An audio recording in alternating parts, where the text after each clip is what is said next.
نعمة من نعم الله عز وجل يتنعم بها كل من يعيش على وجه الأرض بلا استثناء وفي كل وقت وحين، وهذه النعمة لو فقدت لما طاب لأحد العيش والحياة.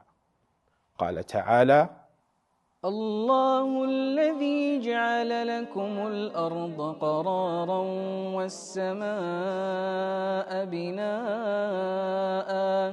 هي نعمة قرار الأرض وسكونها، فهو سبحانه الذي جعل هذه الأرض قارة ساكنة ثابتة لا تميد بنا ولا تتحرك ولا ترجف ولا تتزلزل.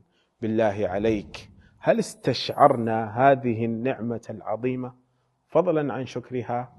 صدق الحسن البصري لما قال: